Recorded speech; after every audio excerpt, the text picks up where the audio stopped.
একজন অত্যন্ত গুরুত্বপূর্ণ ব্যক্তি। উনি একটা পার্টির হেড, প্র্যাকটিক্যালি হেড। তো উনি আসতে পারতেছেন না। আ উনি কারণও বলছেন না। কারা উনাকে হুমকি দিচ্ছে। এবং উনার পার্টিও তো বলতেছে না যে পাসপোর্ট দাও। পাসপোর্ট হুম, দিতে ১ দিন লাগে। হুম, পাসপোর্ট লন্ডন থেকে বলেন অনেক জায়গায় তো পাসপোর্ট এখন অটোমেটিক্যালি প্রিন্ট হয়।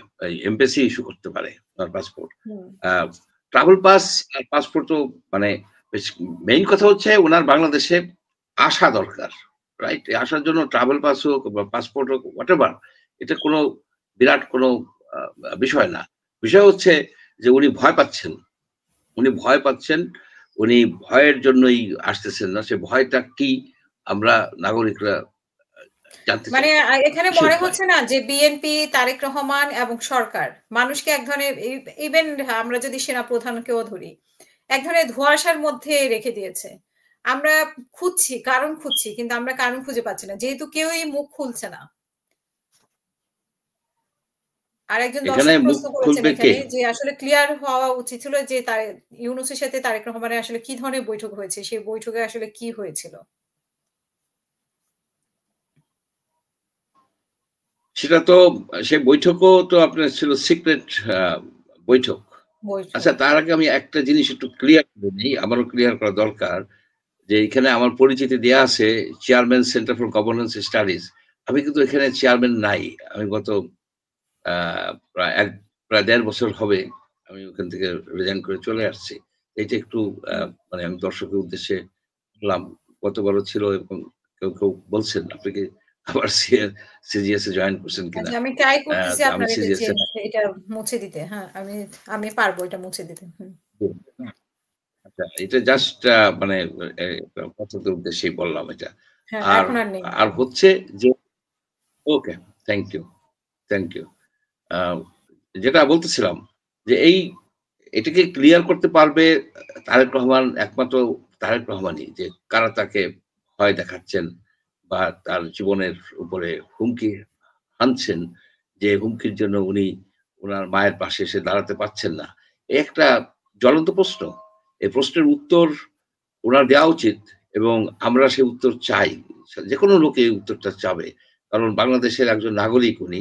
বাংলাদেশের উনি একজন বিশিষ্ট নাগরিক। উনি একসময় প্রধানমন্ত্রী হতে পারেন। উনাকে কারা ভয় দেখাচ্ছে? কোন শক্তি ভয় দেখাচ্ছে? সেই শক্তির কথা তো জানা দরকার। হুম। জি, আর আ যেটা বলেছিলেন ওনারা যে আ এক হচ্ছে যে ভয় দেখাচ্ছে, তারপরে হচ্ছে যে একজন প্রশ্ন করেছেন গভর্নমেন্ট কিভাবে আ কি দেশ করছেন? আমি ঠিক বুঝতে পারলাম না। এখানে যেটা বলা হয়েছে যে ডক্টর খলিলুর রহমান। আমরা দেখেছি যে উনি ভারতে গিয়েছেন, তারপরে কাতারে গিয়েছেন, সেখানে মিটিং করেছেন। সেই বিষয়গুলো কি আমরা স্পষ্টভাবে জানতে পেরেছি যে কি আলোচনা হচ্ছে সেখানে? কি না, আলোচনা এটা আমরা হচ্ছে? জানতে পারি নাই। বিষয় হচ্ছে কি, অনেক সময় এই ডিপ্লোম্যাটিক যে নেগোশিয়েশন হয়, কথাবার্তা হয় রাষ্ট্রের সাথে রাষ্ট্রের, এগুলি সবসময় যে ওপেনলি বলে তাও না। কিছু বলে, কিছু আ বলা হয় না। সুতরাং ওইটা যদি সে না বলে থাকে, আর সেই সাথে কিন্তু খালেদা জিয়ার এই অসুস্থতা এবং এটা নিয়ে যে জটিলতার সৃষ্টি হয়েছে, এর সাথে সম্পর্ক আছে বলে আমি মনে করি না। মনে করেন? আমরা যে শুনলাম যে খালেদা তারেক রহমানের জন্য বুলেট প্রুফ গাড়ি আনা হয়েছে, বাড়ি রেডি করা হয়েছে। তো সেটাও কি এক ধরনের আইওয়াস ছিল কিনা? আর আজকে নিশ্চয়ই আপনি দেখেছেন যে শফিকুল আলমকে প্রশ্ন করা হয়েছিল -4 এর ব্যাপারে। উনি উড়িয়ে দিয়েছেন যে এটা এক ধরনের স্বৈরতান্ত্রিক কথাবার্তা। এটা যারা স্বৈরাচার তারা বলে থাকে। এরকম কোনো পরিকল্পনা নেই। নির্বাচন হয়ে যাচ্ছে নির্বাচনের মতো করেই। না, শফিক সাহেব যা কথা বলা দরকার তাই বলছেন। নির্বাচন হওয়া দরকার, নির্বাচন হবে। এখন পর্যন্ত তো আপনার তফসিলও ঘোষণা করা হয় নাই। এখন পর্যন্ত নির্বাচন হয় নাই। নির্বাচন হওয়ার যে পরিবেশ থাকা দরকার, সেই পরিবেশ আছে কিনা? এখনো জায়গায় মিছিল হয়, আপনার মানে মারামারি হয়, হুমকি দেয়, এটা করে, সেটা করে। নানাবিধ আইন শৃঙ্খলা পরিস্থিতি কোন দিকে যাবে? আইন শৃঙ্খলা পরিস্থিতি আপনার যে ৮০,০০০ আম আ কেন্দ্রে একসাথে কি এরা পারবে? এখন তো দেখা যাচ্ছে যে ইলেকশন একসাথেই হবে বলে মনে হচ্ছে। যেটা সেনাপ্রধান বলছিলেন যে স্ট্যাগার্ড একেক দিনে একেক ডিভিশনে করার জন্য একটু গ্যাপ দেয়া, যে ভারতের মতো, সেটা তো আর হচ্ছে না। একদিনে এই নাজুক পরিস্থিতিতে পুলিশ, এই আর্মি, এরা কি মানে আইন শৃঙ্খলা পরিস্থিতি রক্ষা করতে পারবেন কিনা? এটা একটা বড় ধরনের কোশ্চেন, শুধু আমার না, অনেকেরই আছে। আরেকটা বিষয় হচ্ছে খুবই ইম্পোর্টেন্ট, সেটা হচ্ছে যে আপনার যে আওয়ামী লীগরে তার কার্যক্রম নিষিদ্ধ করে রাখছেন, জাতীয় পার্টিকে আপনি করেন নাই। এখন আওয়ামী লীগের যারা ভোটার আছে বা সাপোর্টার আছে, তারা কি ভোট দিতে পারবে? যদি ভোট দিতে বলে, তাদের তো ভোট দিতে কোনো বাধা নাই, কিন্তু তারা কারে ভোট দিবে? তারা যাকে সাপোর্ট করে, যে পার্টি, সেই পার্টিকে তো ভোট দিতে হবে তাদের। সে পার্টির প্রতীক তো থাকছে না, সে পার্টির কোনো ক্যান্ডিডেটও থাকছে না। সুতরাং এই ইলেকশন ইনক্লুসিভ হবে না। আপনার যে জিনিসটা ফেল করছে এই সরকার, সেটা হচ্ছে যে আওয়ামী লীগ আমলে বিভিন্ন স্তরের যে নেতারা এবং তাদের সহযোগী দলের সংগঠনের লোকজন যে অন্যায়, অবিচার, দুষ্কর্ম করছে, বাড়ি দখল করছে, জমি দখল করছে, লুটপাট করছে, মানুষকে ভুয়া কেস দিছে, সেই সব লোকের বিরুদ্ধে তো কেস হয় নাই, কিছু হয়েছে। তারা তো, তাদেরকে আপনি ট্রাইব্যুনাল করে তাদেরকে আপনি জেলে ঢুকাই রাখতেন। এবং যেসব আওয়ামী লীগার যারা ভোটার, সবাই তো আর দুষ্কর্ম করে নাই, তাদেরকে আপনি ভোট দেওয়ার সুযোগ করে দেন, এবং আওয়ামী লীগের এই নেতৃত্বের পরিবর্তে নতুন নেতৃত্ব আসার সুযোগ করে দেন। সেই সুযোগ থাকলে একটা নতুন নেতৃত্ব আসতো, তারা হয়তো একটা রাজনৈতিক শক্তি হিসেবে, হয়তো তারা ক্ষমতায় যাবে না, কিন্তু রাজনৈতিক শক্তি হিসেবে টিকে থাকতে পারতো।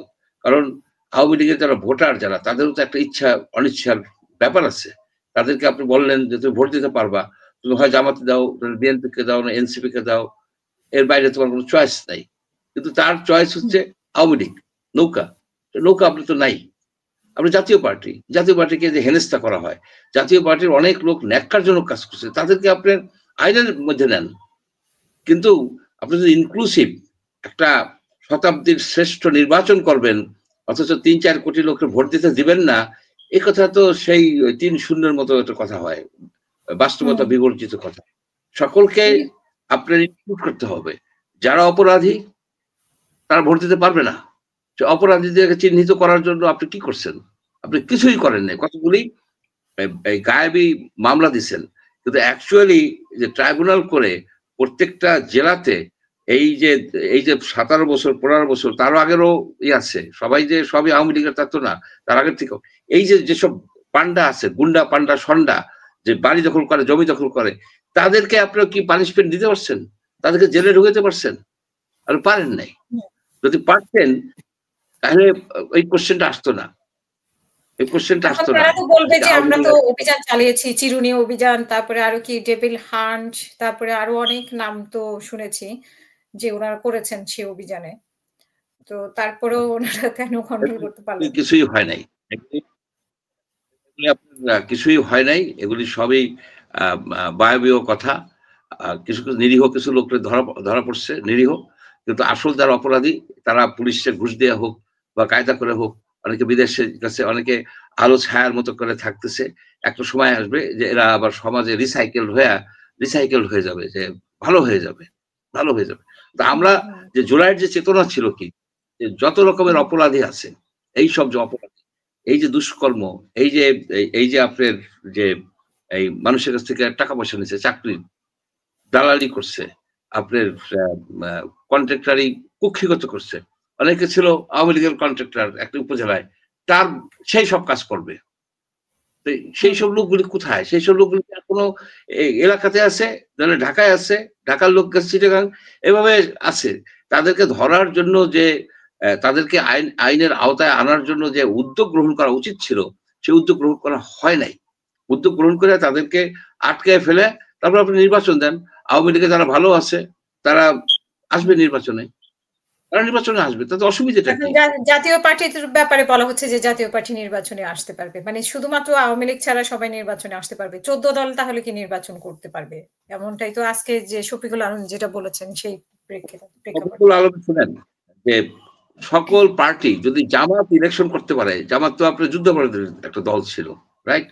সকল পার্টির যারা মেম্বার, তাদের একটা ইনহেরেন্ট অধিকার আছে, যারা বাংলাদেশে বিশ্বাস করে ইনহেরেন্ট অধিকার আছে তাদের এই প্রতিনিধি নির্বাচিত করার এবং তাদের সংগঠিত হওয়ার, আপনার সংগঠিত হওয়া মানে একটা তাদের দল করার বা একটা গ্রুপ করার বা একটা সংস্থা করার যে অধিকার, সেই অধিকার আমাদের সংবিধানে একেবারে ক্লিয়ারলি লিখে দেওয়া আছে।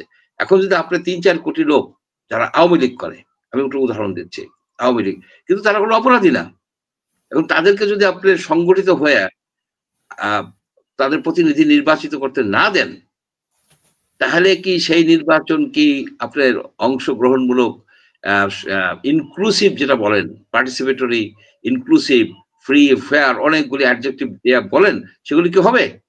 হবে না। আপনি বলেন যে তারা তো ভোট দিতে পারবে, কিন্তু যদি তাদের প্রেফার্ড হচ্ছে নৌকা মার্কা, নৌকা যদি না থাকে তাহলে কাকে ভোট দিবে? আপনি সে খাইতে চাই মুরগির মাংস, আপনি তাকে দিচ্ছেন খাসির মাংস, আপনি দিচ্ছেন গরুর মাংস, আপনি দিচ্ছেন তাকে অন্য কিছু। সে বলতেছে আমি তো এগুলি খাইতে চাই না ভাই, আমি মুরগির মাংস খেতে চাই, মুরগির মাংস দাও।